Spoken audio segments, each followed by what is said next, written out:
Back in the mid-'70s, when I was under the tutelage of Kelan Cohran. He did a lot of work in the prisons, Pontiac, Stateville, Joliet. And I was with him with the Black Music Workshop, and we went to one of these maximum security places. And, we were on the stage, and it's a big auditorium. And they opened up the doors. And before anyone came in, tears just started streaming down my face. It was like the energy, the sadness, the despair of the men came in before they did. And I was just overcome with their feelings and really didn't know what to do with that. But from that experience, I learned that I learned that I had to learn how to regulate my chakras and how to close them, not completely, but to close them so that I just couldn't let everybody's energy come inside me. So after leaving Cohran and discovering my calling as a storyteller, I did some prison work myself. And one day I went by myself to tell stories at Stateville Correctional Center and in the chapel. And they took me and put me on the stage, but the stage was so far away from the front row of the seats. I said, no, put me down there on the ground level so I can make eye contact, so I can, have a relationship. So they did. But it took them a long time to get the mic set up, and the guys started coming in. And, come on, get started. You're taking too long. Rough. These were, maximum security prisoners, But I'm gonna do this thing. Right? So my repertoire consisted mostly of African and African American folk tales. So I get up and I start my program. Midway through my first story, I look up and all of the guards had left. And it was me and these maximum security prisoners.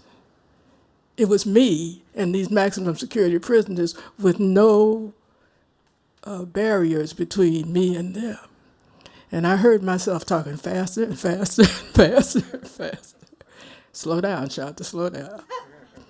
And so I did.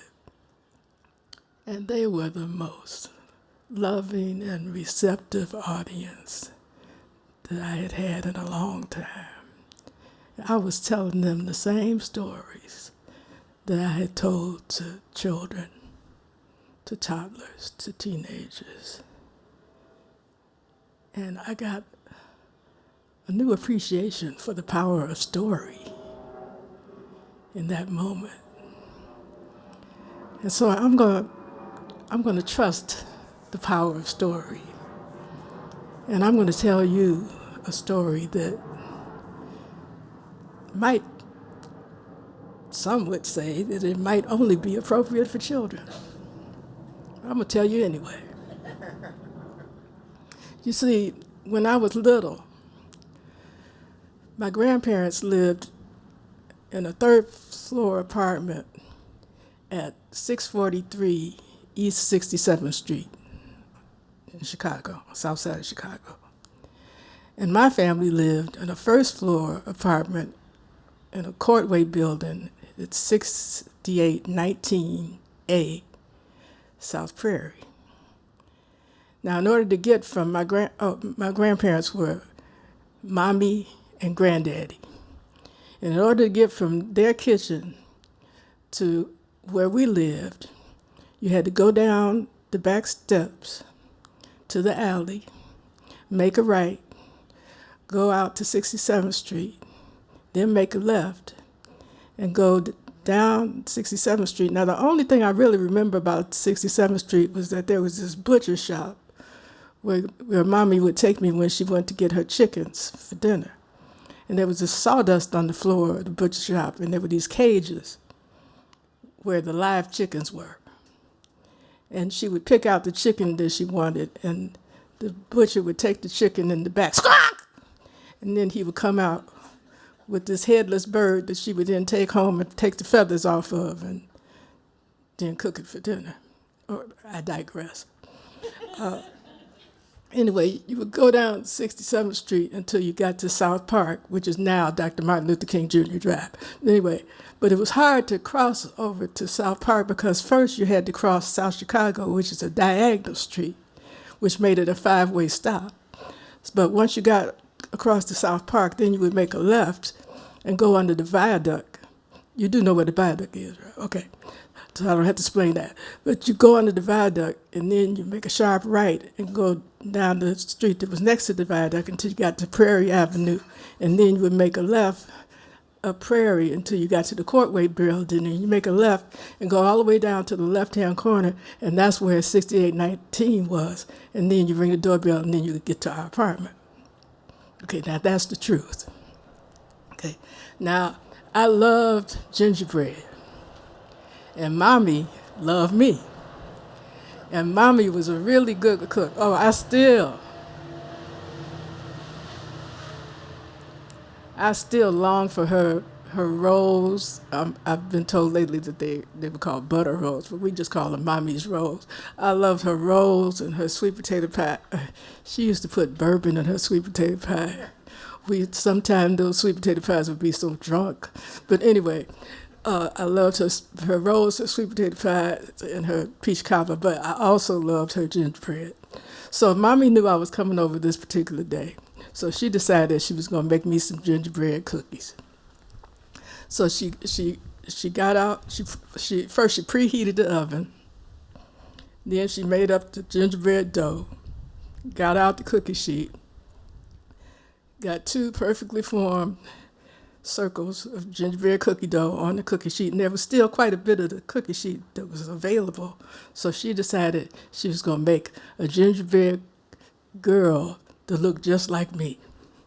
So she made this great big head, because I had a big head, still do, and then this pretty sturdy neck and a kind of plump body, because I like to eat, and then these long arms with hands with skinny piano fingers. Mommy liked details. And then these long legs with big feet with orthopedic shoes, because that's what they made me wear because of my flat feet. And then she put a dress on the gingerbread girl, because Mommy loved to put me in dresses. Okay. Then she put the cookie sheet in the oven and checked the clock, because you couldn't let gingerbread cook for too long, because if they got hard, they were almost impossible to eat. Okay.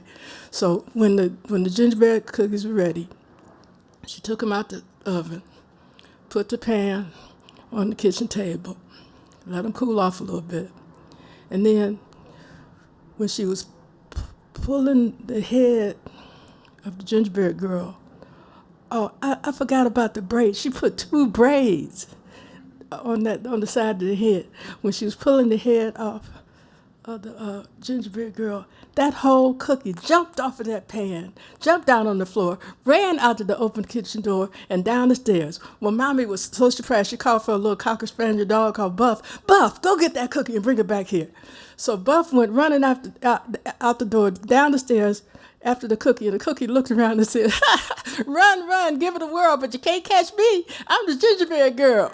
So they're running down the stairs, get to the alley, making the right, and Mommy calls for the knife sharpener. He had his 3-wheel cart. Mr. Knife Sharpener man, run after that cookie and Buff the dog. Catch him, bring him back here. So the knife sharpener, yes, Miss Campbell, I'll do that. So the knife sharpener man goes running after Buff the dog and the gingerbread cookie, and the gingerbread girl sees the knife sharpener and says, run, give it a whirl, but you can't catch me. I'm the gingerbread girl. So now they're running down 67th Street. Mommy sees them. They're getting past the butcher shop. Butcher man, catch that knife sharpener running after the dog that's running after the gingerbread girl. Okay, Miss Campbell, I'll do that. Butcher man grabs one of his chickens. Squawk! They go out. They running down the street. Still, the gingerbread girl, the same thing. Run, give it a whirl. You know, they going. Mommy sees the watermelon man. Watermelon man, catch that butcher. The chicken is going after the knife sharpener, is going after the Buff the dog. Just going after that cookie. Bring him back here. Okay, Miss Campbell. So watermelon man will go down 67th Street. Well, by this time, Mommy's really frustrated. Nobody has brought back the cookie. She gets on the phone to call me. ST35692. Phone rings, I answer it. Lil Velma, Mommy, is that you? What's wrong? I made you something, but it got away from me. I think they're coming in your direction. You need to come on and see if you can catch it. Well, I couldn't just leave the house. I had to ask my mother. She said I could go on outside. So I went outside. There was all this racket out on the street. Here comes this cookie being chased by a dog, a knife sharpener, the butcher with his chicken, and the watermelon man, all coming down Prairie Avenue. I see them all coming down. I said, stop right now. All of you, stop. Well, the neighbors heard all of this ruckus. They all came outside. I picked up that cookie. I said, my grandmother told me to expect you. Can I eat you now? Little gingerbread girl said, well, I'm kind of dirty. I don't think you should eat me. But I will go back with you to your grandmother's house. So that's what happened. In the meantime, the neighbors were so excited. The knife sharpener had never come on Prairie Avenue before. They went up and got their scissors and their knives. They all got them sharpened for the first time. Everybody bought a watermelon. Somebody even bought that chicken. They had fried chicken for dinner that night. I got to Mommy's house. I ate most of the cookies. I did let Mommy and Granddaddy each have one. And I kept hold of that gingerbread girl for a while, but it eventually just crumbled away. That's my story. I'm sticking to it. Okay.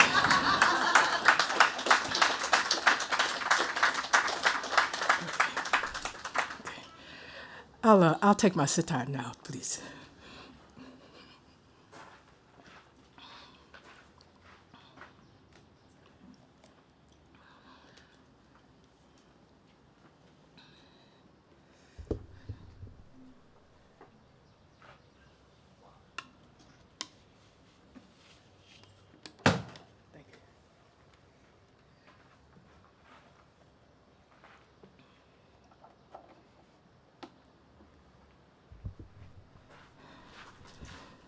I don't know how many, if any of you are familiar with why I play this instrument from India. If you are, please bear with me.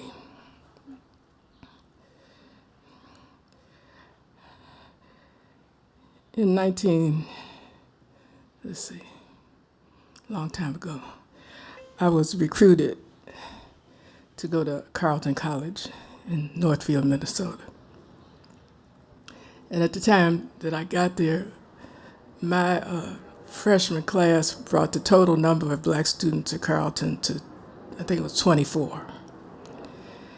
And Carleton is in the middle of the cornfields in Minnesota, and it was very isolating and lonely experience. Me having grown up on the South Side and not having had very much experience with non-black people. I got ready though. I bought a Peter, Paul and Mary album. I bought a couple other ones. I bought 3 albums and familiarized myself with the music of the people that I was going to be around. But that wasn't enough. I was miserable. I was so miserable that by sophomore year, I was determined to get away from Carleton and Northfield. So I applied to NYU, to transfer to NYU, and got accepted. But they only accepted half of my credits, and this was not going to work for me. I did not want to have to spend an extra year in college. Now, that's why I say I didn't go to New York. My mother said she didn't let me go to New York. You know, we have different remembrances of that time. Anyway, I didn't go to New York. I was very upset about it. I was sitting at lunch one day and picked up the noon news bulletin, which read, "The deadline for the India program is tomorrow." I went up to that office, applied for the India program. 6 months later, I was halfway across the world, just as miserable as I had been in Northfield, Minnesota. Life lesson. Wherever you go, there you are. You take yourself with you. Howsoever, during the first week in India, this group of students that I was with, we were being exposed to Indian culture. And somebody came and played the sitar, and I fell in love. Now, I was supposed to be doing a project on the Untouchables, who were a group of Hindus whose social status was below the lowest of the 5 castes. So low that they were not even to walk in the shadow of upper caste Hindus, who were not even supposed to spit on the ground. They had to carry around cups to spit in, who had to go to the back of restaurants to eat, and whatever dishes they ate off of, they would be tossed. Their plight seemed to be very similar to me to that of my people here in the United States. So I felt an affinity to the Untouchables, but it was not stronger than the affinity I felt for the sitar. So I fought with the director of my program to change my topic to music, and obviously I won that fight. Found me a teacher, got me an instrument, and spent 6 months learning the rudiments on this instrument. But before I left, there were these guys that hung out at my teacher's studio, and they made sure to let me know that I would never be able to play this instrument properly because I had never studied for 5 years and I had not practiced for 8 hours a day. And so don't be under any illusion that you'll ever be able to play the sitar. And I drank that Kool-Aid, took my sitar home and just played it in my room. Now, I still had to go back to Carleton and finish my last 6 months of college. And I was an English major, and I had to do an independent study. I did it on the Black Arts Movement.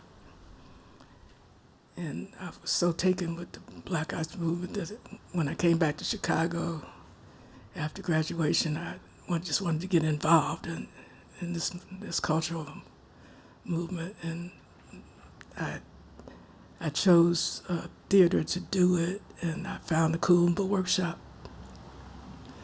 which was headquartered at the Southside Community Arts Center on 38th and Michigan, right across the street from the original DuSable Museum.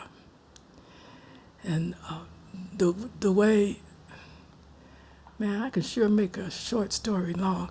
Anyway, the way Kuumba did their presentations, they had a Saturday night one-act play that they would do, and then take a little intermission, and then they would have a ritual. And the ritual was something like an open mic, but it was just for the members of the company. And everybody would get up and make some kind of presentation, sing a song or recite a poem. And I used to do one of Donnell Lee's poems. He's Haki Madhubuti now. But one day after rehearsal, I dropped off one of the members of the group, and she invited me to come into her house, and we went into her bedroom, and in the corner of the bedroom, there was a bass guitar, and I had never seen one before. And she said, well, pick it up, play it. And I picked it up, and I played it so well that she gave me that bass and the amp and sent me home with it. So I played on it all week, and I brought it to the ritual that next Saturday and stood up and played it. And Val Gray Ward, the director of Kuumba, said, that's pretty good, but you need to go and see Pete Cozy. Now, I didn't know at the time that Pete Cozy was the guitarist who put the Electric in Muddy Waters' Electric Mud album. So Pete Cozy was my first bass teacher. And he gave me a few lessons, and then he said, you need to go see Phil Cohran. So I went to see Phil Cohran and took my bass, and he said, well, this is nice, but what other instruments do you play? He said, well, I have a sitar at home, but those guys in India said blah, blah, blah, blah, blah. He said, sister, that instrument's from Africa, and so are you. Bring it on over here. And I did. And he showed me how to just open it up and express myself on this instrument. And so I'd like to do that for you right now.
Lucy, that was for you.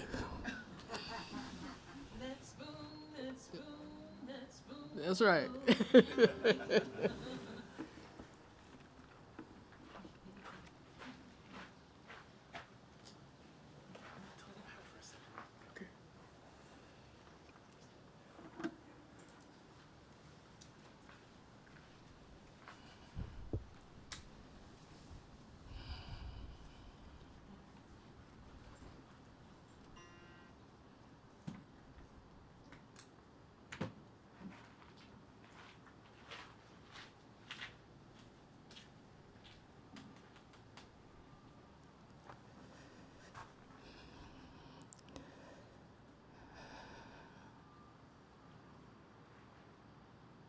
I had this all planned out.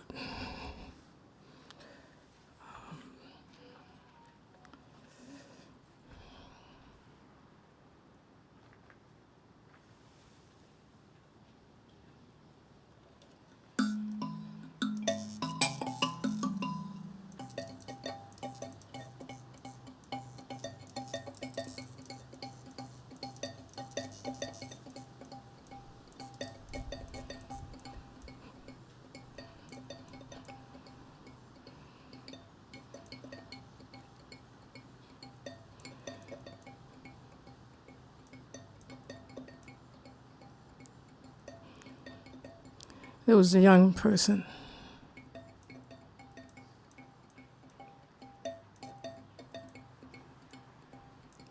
His name was Aka. And Aka had developed this habit of killing birds. He would take his slingshot and rocks every day. Take good aim, kill as many birds as he could, pile up the birds, set the pile on fire, and then dance around the pile of birds as they burned.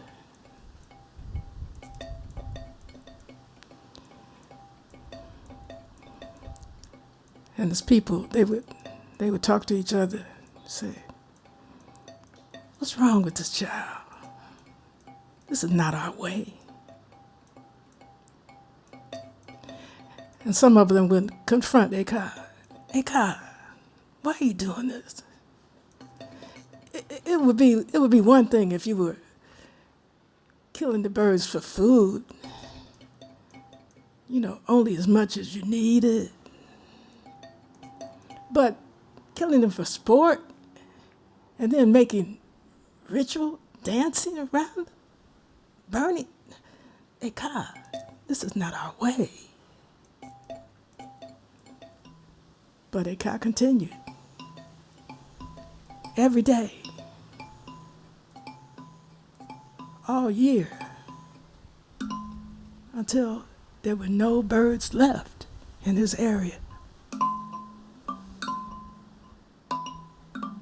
Now, at the same time that this was happening, there existed a desert that had a magnetism to it. This desert would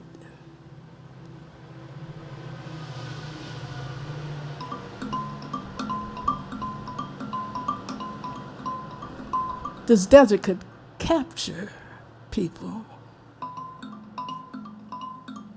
as if in a maze, people who had gone against the laws of nature. So when Aka ran out of birds in his own region to kill and went out looking for birds elsewhere, he got caught up in that desert. He didn't realize at first that he couldn't get out there. And, you know, he was somewhat of a survivalist, so at first it didn't seem to be a problem. He knew how to get food from the cactus, you know, liquid, pulp, whatever. And when he couldn't find birds, he started looking for other animals that he could kill. But the animals in this desert, they were a little different. Whenever Akar would go toward a small animal to pursue it, that animal would suddenly enlarge itself so that it was bigger than Akar, and Akar would become its prey. And suddenly, Akar got religion. Supreme One, I'm having a little problem here. If you would just let me out of this place, I'll stop killing things. But Supreme One, being supreme and all-knowing, knew that Akar was not really serious. And so Akar was still stuck in that place.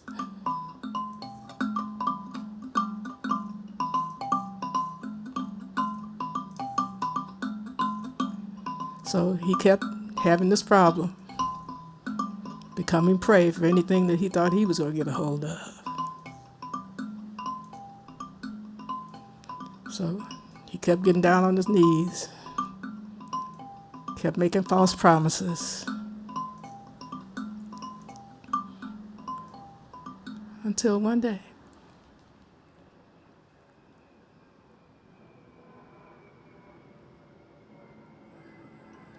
please, please, please, I promise, if you will just let me out of here,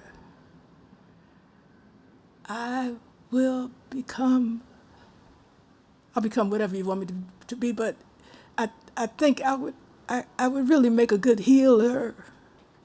I would start taking care of any creature, any bird, any animal that needs help. I could heal them. I would really try. Please let me out of this place. All right, then. He was able to walk right out of that desert and immediately put to the test, right at his feet, a bird in distress. He picked it up and didn't know what to do. I come to you pleading again.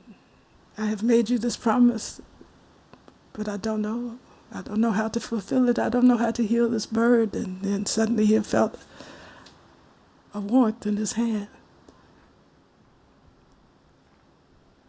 He heard instructions in his head coming from somewhere. He knew exactly how to tend to this bird, how to bring it back to health and wholeness. Thank you. And so Akar became the healer.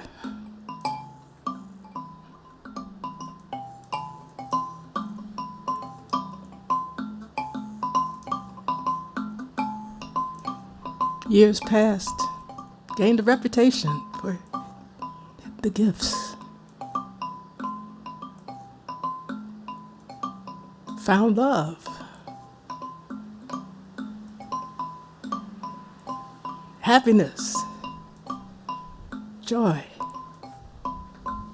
And then his beloved took ill.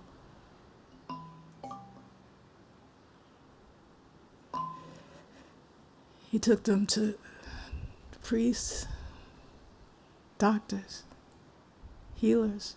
No one could help. So one day, Akar's partner said, Akar's partner, who was just balled up in pain, agony.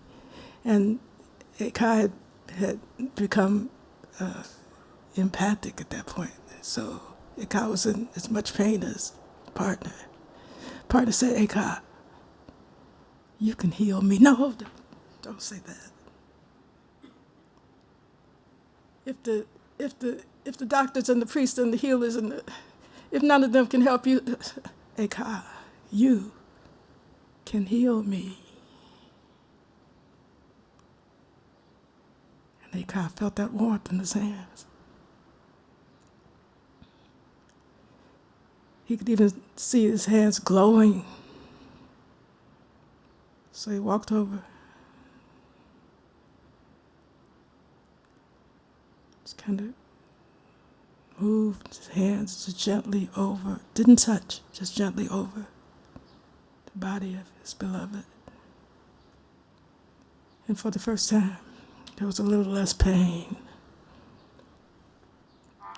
So he did it again later in the day. The next day,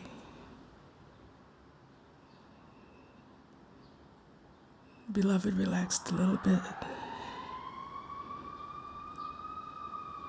Soon, health was restored. Kai healed the love of his life. Kai had changed. Change is possible. Forgiveness is possible. We've got to believe it. We've got to believe it. May we all be healers. If all we do is heal ourselves.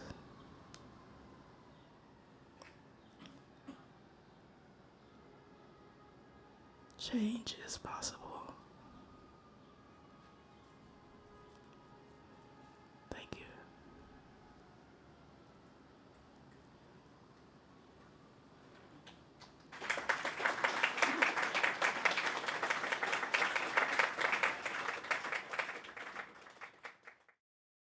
Hey everyone, thanks for being here today. Thanks to Shanta for a wonderful performance. Thank you.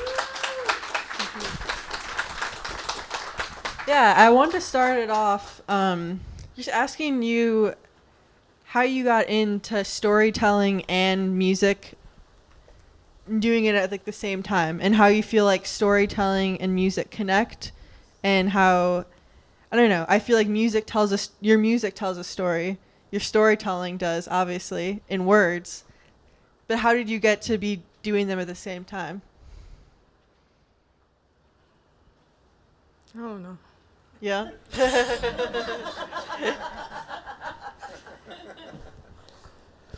Well, they were really like these parallel tracks that were going on. Mm-hmm. I had this music career and I had this storytelling career.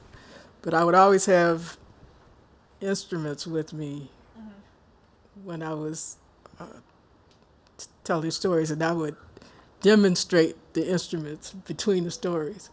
Yeah. And Beth Horner, who's a storyteller, I'm actually going to be on a festival with Beth Horner Labor Day weekend out of Fox Valley.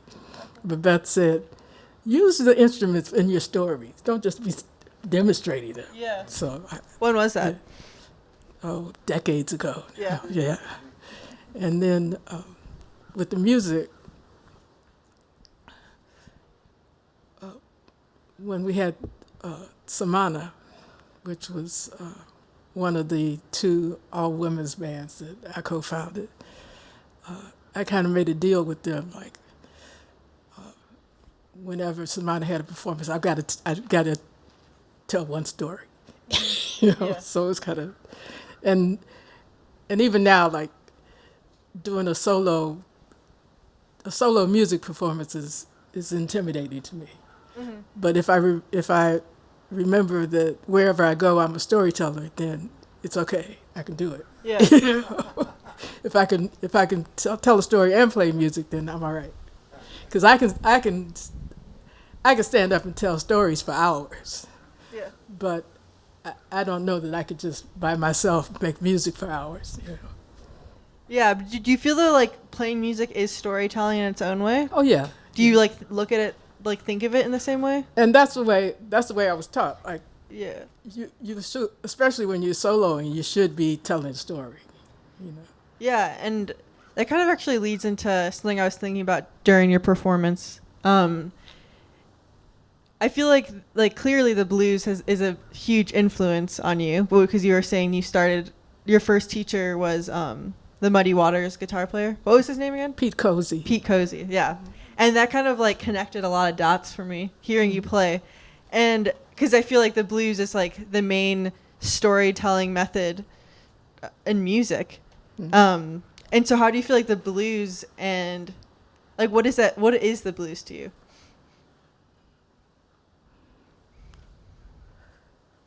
The blues, to me,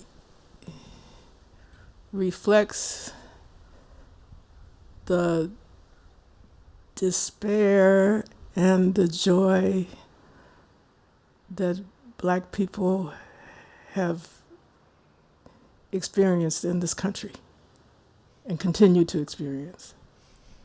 And me being Black in this country means that I have the blues.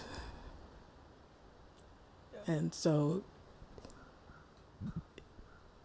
if I am expressing myself, I'm playing the blues.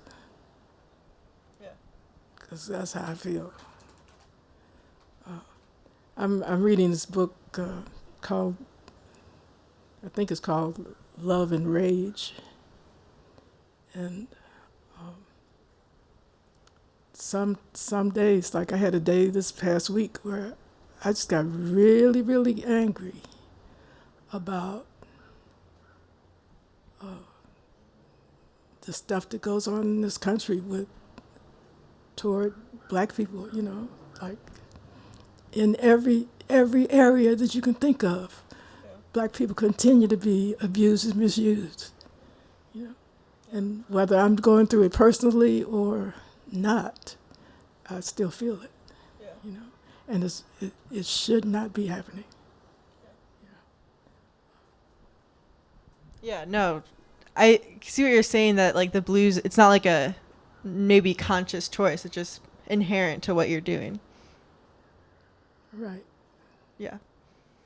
Yeah, no. And do you feel like the storytelling too, like reflecting those stories as a Black person in America, do you feel like that is connected to what your music and your storytelling? Yes, and Mm-hmm. my storytelling started out as more sharing African and African American folk tales as a way to present positive,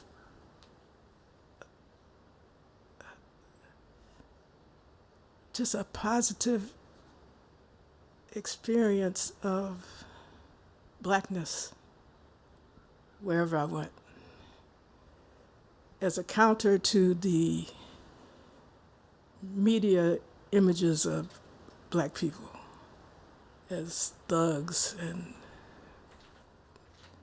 whatever other stereotypes that we are bombarded with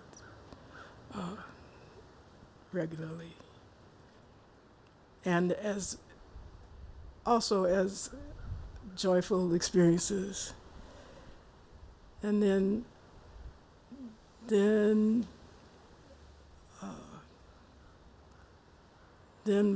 my storytelling also became a way to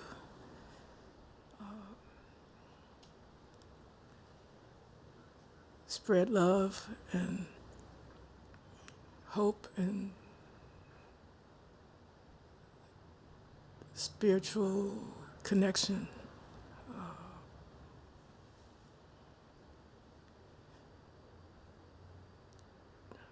inspiration,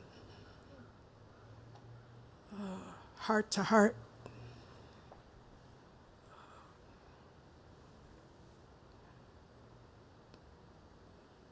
Love. Definitely. You definitely do that, I think, to everyone who's here. Yeah, definitely. Definitely do. So thank you for that. And I also, you do a lot of storytelling too for like kids, right? Yeah, not as much as I used to, but yeah. But you have like, I think that's something I really value about you is that you have this like relationship to younger people, kids, and then people of like all ages basically. And I remember when we were going to play that show in March and you wanted to cover one of that song. I forgot what it was called, but it was about the relationship between the older generation and the younger When generation. young people talk to old people, we can be a better people all around. And when old people talk to young people, we can be a better people. Is that the one? Yeah. All around. Yeah. That's India Ari. Yeah. That was a great song. And do you feel like like it seems like you incorporate that in your life, and I feel like it's been getting to know you has been very important, informative for me, and yeah, do you feel like that relationship between different generations is like happening right now? I guess that's a broad question, but do you feel like it seems like, in my opinion, we could have more of that between, at least like in our society and our community. Yeah. How do you think that we could like make that more of a more of a thing? Well, you just have to do it. I mean, you can't make anything happen. But you can do. I mean, the last 10, 12 years for me have been really wonderful because younger musicians have invited me into their spaces. Much more than my peers ever did. I've gotten more work from younger musicians in the last 10, 12 years. Whereas, and when I say my peers, I'm talking about men, the cats, just basically ignored me. And in order for me to work, I had to create situations to work. In order to work, I had to create my own bands, produce my own shows, my own situations. But it was the young, I can name them: Junius Paul, Ben Lamar Gay, Tamika Reed, Lily, Glick, Finnegan. Young people have embraced me and seen some value, and so that's doing it. Yeah, and I think it's because what you do is so timeless and important for everyone, and that it's not contained, like what you do isn't contained to an age, and it's like very universal, and I think that people connect to that. And like you said, there was a lot of gatekeeping and still is in the music community, which is very horrible. As you know. I know. Yeah. Well, that's cool though to hear that the younger generations have been inviting you into their spaces, because I think that's very important. And I kind of wonder, I think in the more jazz idiom world, there might be more of a tradition in the youth's like respecting their elders and like looking up to them for advice and communication and wisdom. And I feel like more so than maybe other communities, like more like a bunch of people my age, they don't have people who are in different generations to look up to. And I think that's definitely a detriment to a lot of people. Yeah, so I guess where am I going with this? Do you feel like it's unique to like a jazz type of tradition, or do you even like see it related to that kind of jazz tradition? Or I see it among the men. yeah. Yeah. Yeah. Yeah. And you like your story hasn't been embraced. Like it's yeah. And like you were saying for that article or interview you might doing, they want to bring it back to Phil Cohran or someone else that you've worked with, and not just shine the spotlight on your own story Right. as a woman. Just this week, a journalist contacted me, wanted to spend the day with me to talk about my time with Phil Cohran 40 years ago. Yeah, but not about me. You know. So I said no. Good for you. Well, I'm glad that we can talk about you now. Thank you. So yeah, you've been in Chicago most of your life. Most, yeah. And what's your experience been like living in Chicago? And like how has it changed since you were young? You should ride with me, and you should just ride with me to the South Side. Yeah. And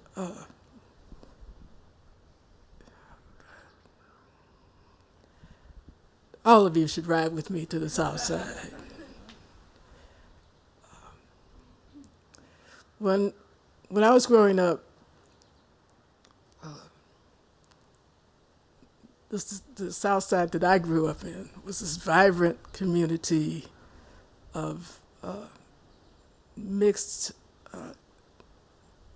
income, vibrant mixed income community of my parents were working class, but we had professionals around us. We had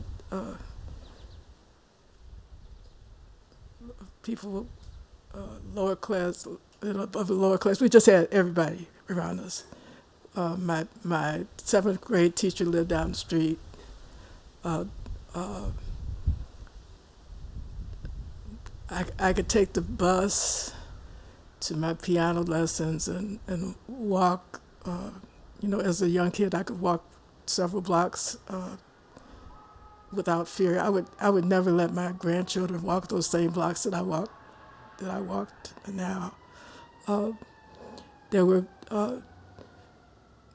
my father was a tailor, and we would just stop. The corner pharmacist was a friend of his, and the florist was a friend. There were all these entrepreneurs, businesses. It was a flourishing community, and so if you're in the car with me, all I'm doing is saying, well, that used to be, and that used to be, and that used to be, and that used to be, and look at these vacant lots, and look at this, and look at this. The disinvestment of the black community is just criminal, and there was music in the schools. There was art in the schools. There was community, and there was safety. We used to ride our bikes all over the place, But there was also boundaries. Don't go past Ashland. Then it was don't go past Damon. Then it was don't go past Western. Because wherever we moved in, the white folks moved further west and further west and further west.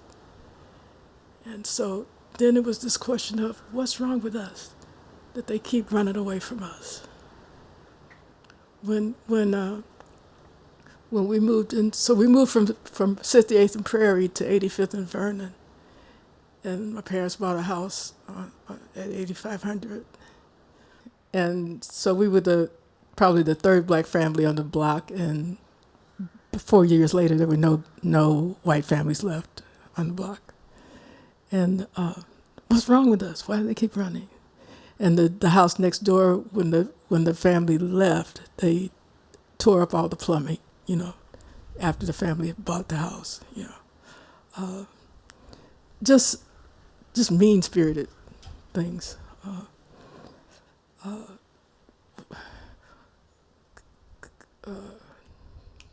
Constellations on Western and Belmont, Riverview. Used to love to go to Riverview. So some friends of mine, we were like tweens. They were going to Riverview by themselves, and my mother wouldn't let me go. But my friends went. They spent all their money. They only had enough to get on the bus, but they didn't have enough for transfers. So they were able to get to 87th and Western. And they got chased and had rocks and sticks thrown with them all the way from Western until they got to the black community and were able to get home. That's how vicious, things were if you crossed certain boundaries. So racism was something that was very, very real and very in our faces, as young kids.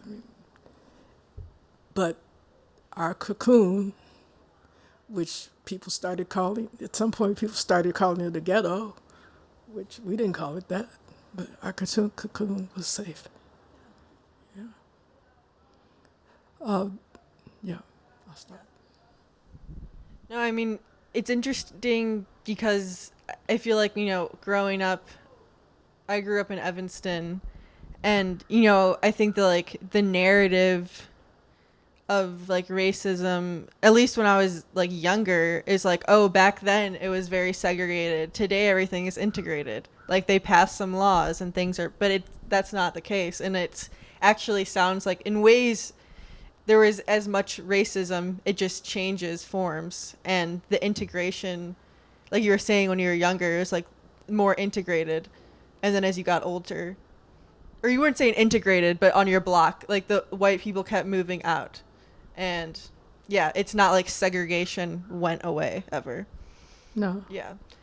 I guess I was wondering too, specific to Chicago, you've been part of the AACM, and I guess I want to know what that experience has been like for you, and also it feels like a uniquely Chicago community and culture.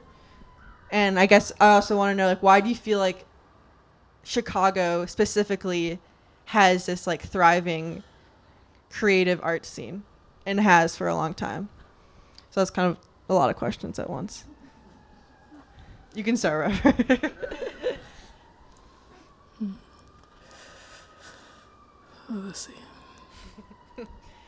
Chicago, why Chicago has a thriving art scene, I don't know. Maybe it's the lake. I don't know. Yeah. But in terms of black folks, Chicago was a stop on the train line coming from Mississippi. So during the Great Migration, this is where a lot of folks came. Why? They were running away from lynchings and brutality and Jim Crow. And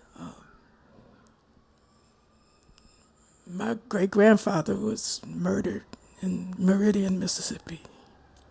And one by one, all but one of his children migrated north.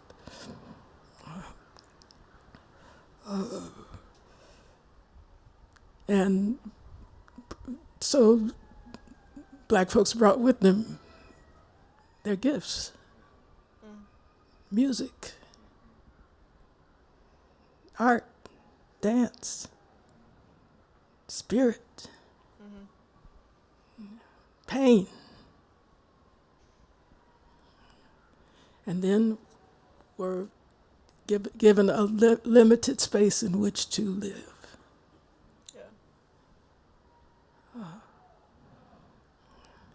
AACM, it's like having a PhD, you know. It's a certificate. Looks good on your bio. But it's also a thriving creative community. But it's male dominated, although the chair is a woman, and right now the movers and shakers are women.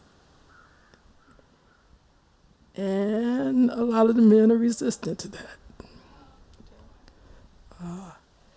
In the mid-'70s, a whole contingent of AACM members moved to New York and got to be really famous, and went to Europe and opened up Europe for a lot more musicians, black musicians, and certainly I give them credit for that and thanks for that. So it's not, and there were similar creative musicians, groups of creative musicians happening at the same time in St. Louis, in Philly, in LA. So it's not really just a Chicago thing. And they were doing similar kinds of music. And the music was tied in, what came out of was related to the Black Arts Movement. It was not just music for music's sake, it was music for the upliftment of the people. It's music with a purpose. It was not art for art's sake. Yeah, and that's why it made it so moving and beautiful. I think making art for art's sake is pointless, kind of. I mean, it's just not going to connect to people on the same level. And I think music with a purpose and to like uplift people actually is what actually stays around and what connects. How did you get involved with the AACM?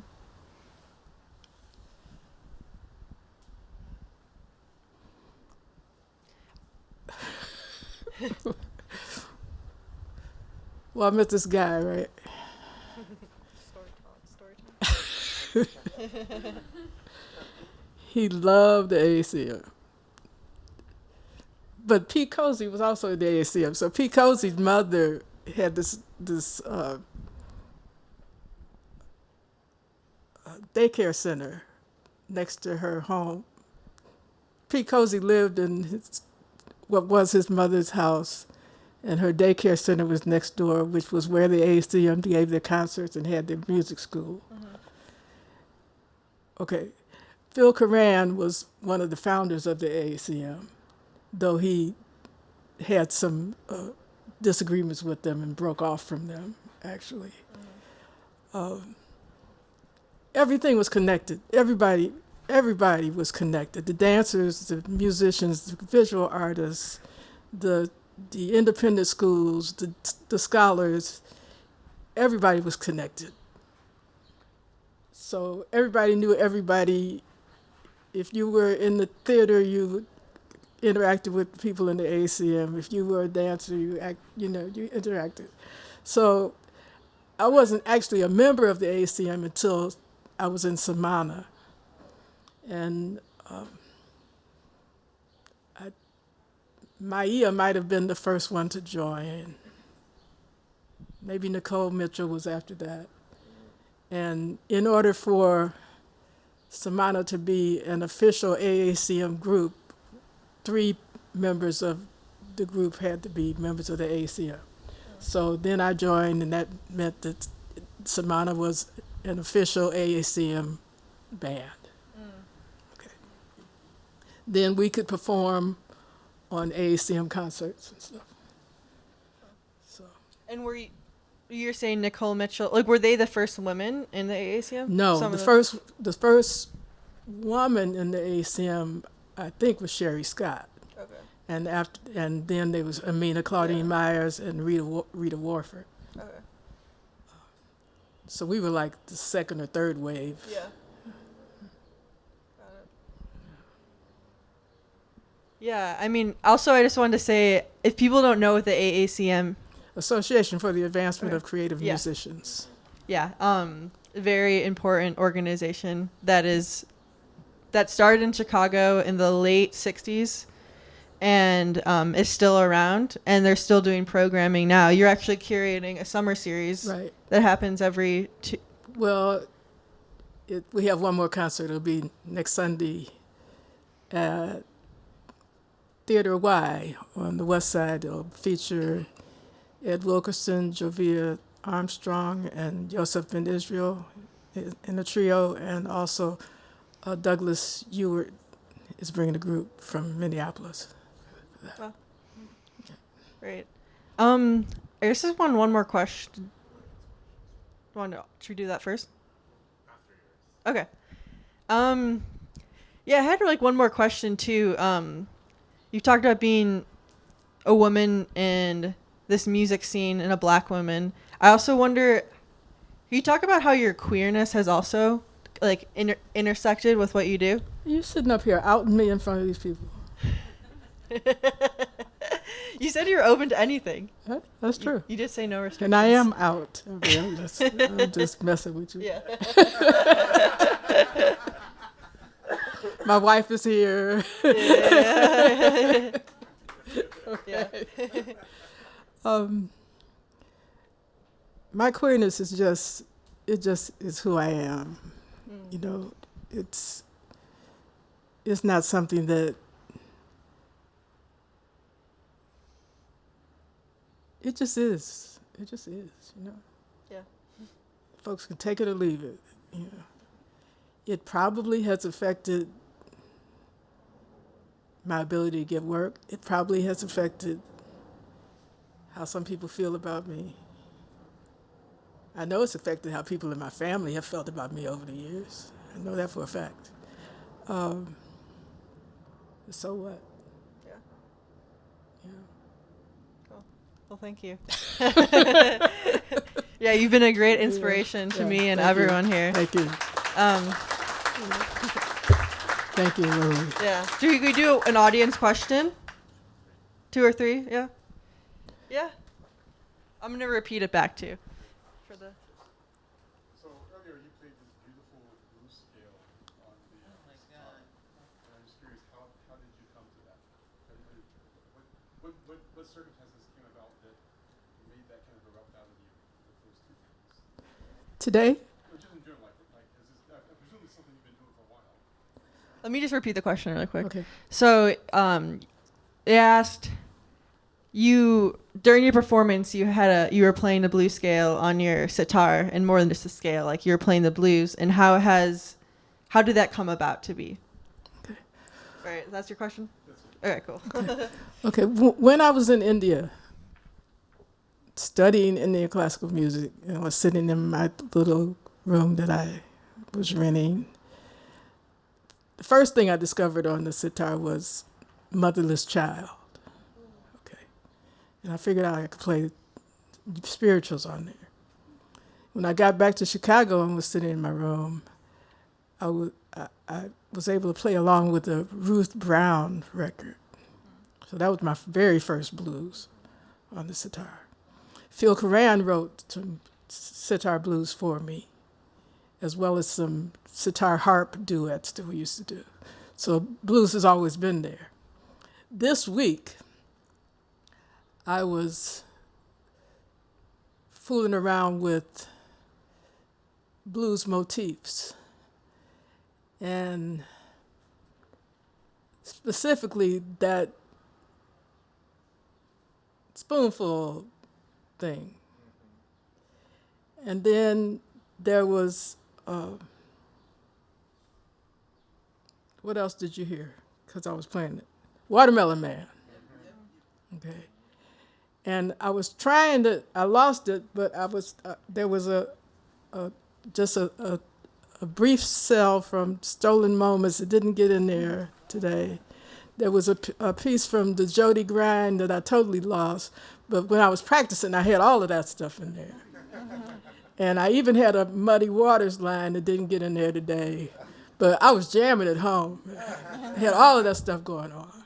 but you know, when you're practicing, and in performance, whatever comes out comes out.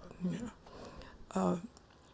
But yeah, it was intentionally. I was trying to merge together as many blues phrases as I could, while also just expressing myself.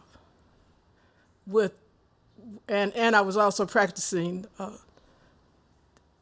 several blues scales that fit within the notes that I had already been playing. So that I was trying to discover how many different blues scales fit in within these songs, within these phrases. So I came up with a C blues scale, an A, and an F, and a G. Those are the things that I was practicing. There's a place kind of in the middle of the fretboard where I like to pull on it to get there are a couple of places that are just home for me in terms of that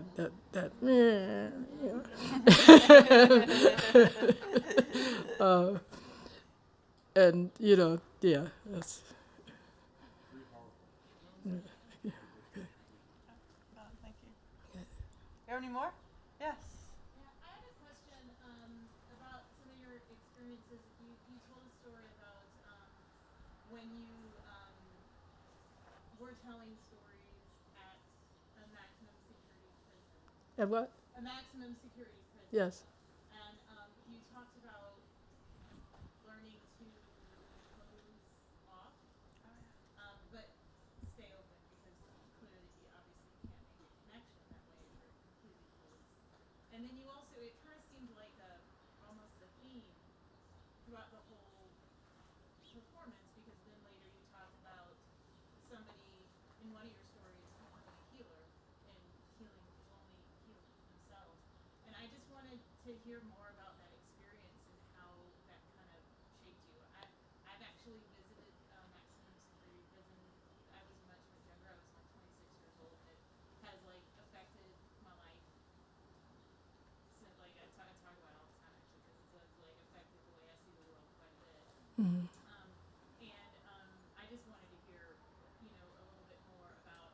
I don't know if those stories, if you intended to connect them. I mean, in my mind, I kind of made a connection, and I just wanted to hear a little bit more about that experience and what,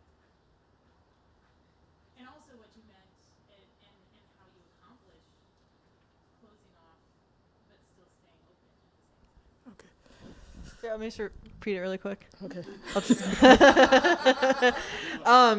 So in your performance, you had a story where you talked about doing storytelling at a maximum security prison. And then you later had a story about someone healing their partner and themselves. I wanted to know, how did those connect, and what did you like to elaborate more on that experience of being at a maximum security prison? And in addition, you talked about like closing off your chakras so you could do it and protect yourself, but then you also were open enough to connect with people. So how did you do that too? Okay. I'll do the chakra piece. Okay. The way I visualize the chakra is like it's a dial, or like the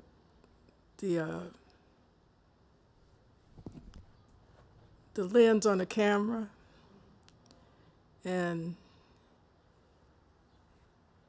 if you turn it this way,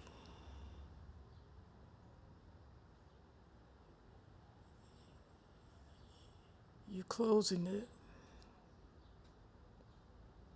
If you turn it this way, you're opening it. So by degrees,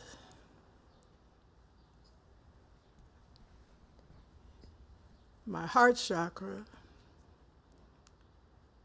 I can close it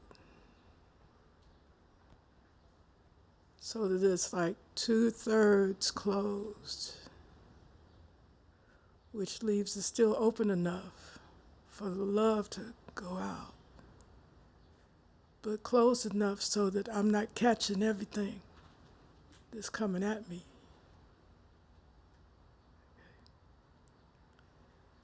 Same with up here. I can still emit my thoughts without catching all of yours by regulating how open my chakras are.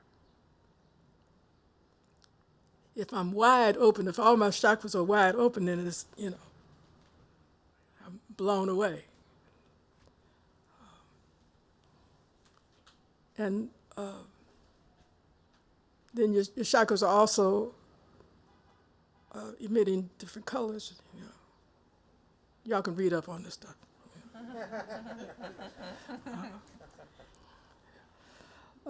I haven't been back to prisons in a long time.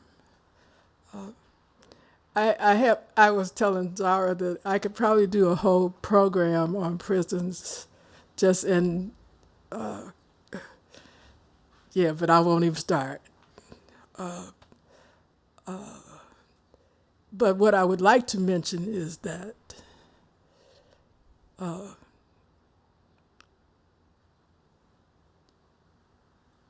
there are so many things going on that, as much as I appreciate your support of Black music, your support of creative music, pick a cause. Get involved in something that can make a difference. Because mass incarceration is of modern day slavery. Okay. And most of the people that are in prison are being used to run this industrial complex. It's free labor.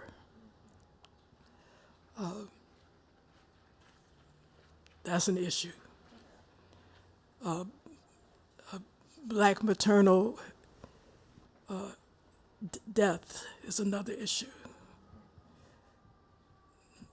Black women dying during childbirth or right after childbirth, primarily because the doctors are not listening to them.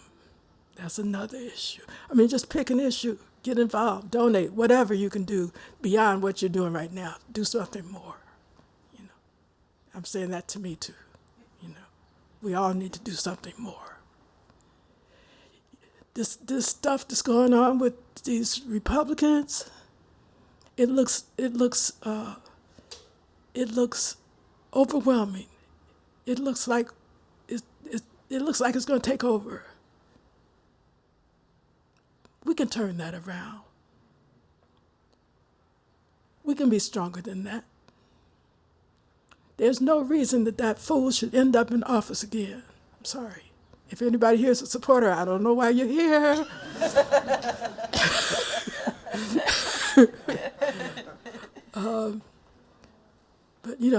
But let's all do more.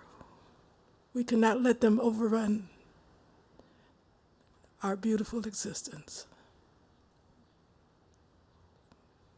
Thank you. It's Cheryl. Yeah. I just have one question, and because you have always had, obviously, a committed spirit, but you also have a joyous spirit.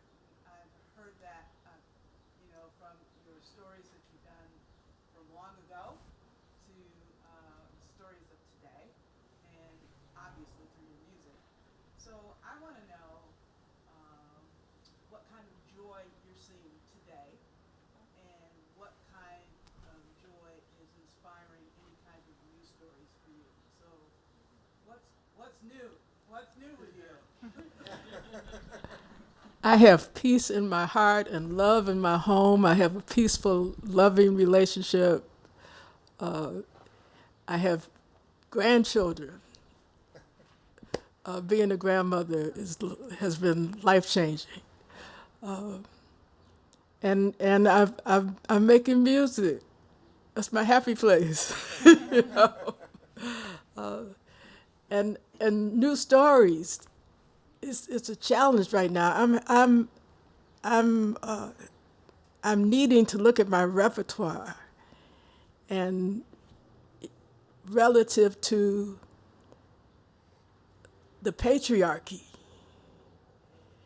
and the vocabulary that's in my stories, especially the African folk tales, and really, looking at, do I want to keep talking about kings and queens and chiefs and he and she and marrying the chief and this and that, especially when Uganda is talking about jailing and killing homosexuals. I mean, really now. So it's time for me to examine and weed out those things that are no longer serving us, and I need to represent who I am through my stories. So it's time for me to weed the garden. Thanks for asking. Thank you so much. Thank you. Thanks so much for being here. Really appreciate it.